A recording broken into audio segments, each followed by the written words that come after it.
Oh, now I'm watching a commercial and The Rock's in it for some movie. This looks like a good movie. You know, I saw, Young Rock. I got to watch that. You know, I saw this fucking video of him, and he was talking to these young kids. He's like going, you know, I love you guys. I'm proud of you guys.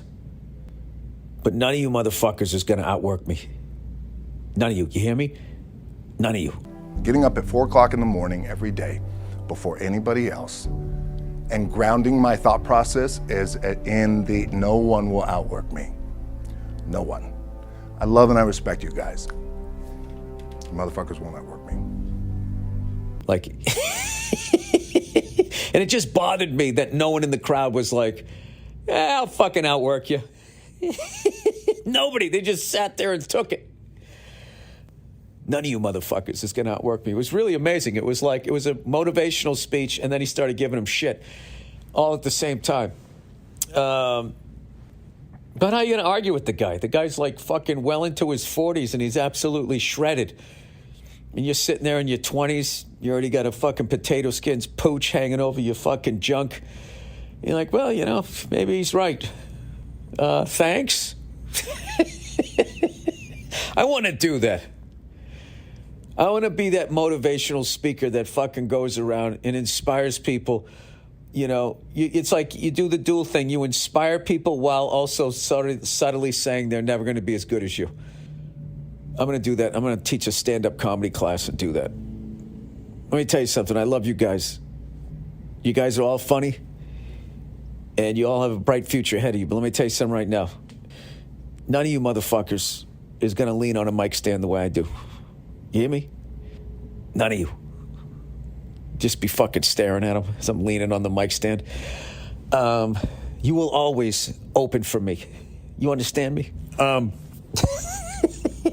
Just fucking around. I love The Rock. Not only do I love The Rock, I watch everything that he's in.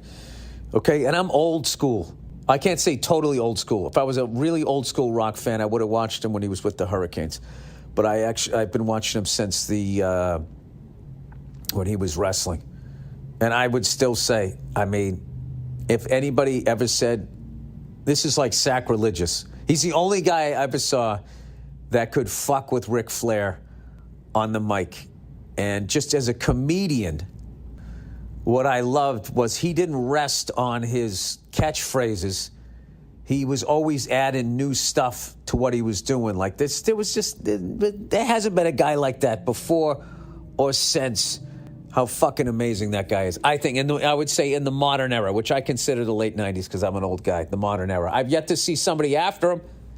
All you young people, if there's somebody out there that you think is as good as The Rock, I want to see that guy because that fucking guy, you know. I remember at the beginning of the Super Bowl this year when he was like, finally, the Super Bowl has come back to Los Angeles.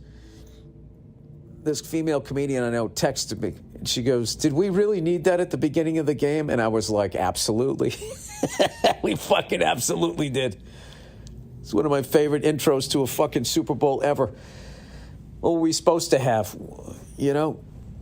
One of those fucking goddamn whining rock bands now that sing about their emotions. You know, I blame the whole Seattle rock scene on emo music on the Seattle scene. They just fucking... They came in and they just fucking changed it. Whining about their fucking days. They couldn't just block their feelings the way the hair metal bands did, you know?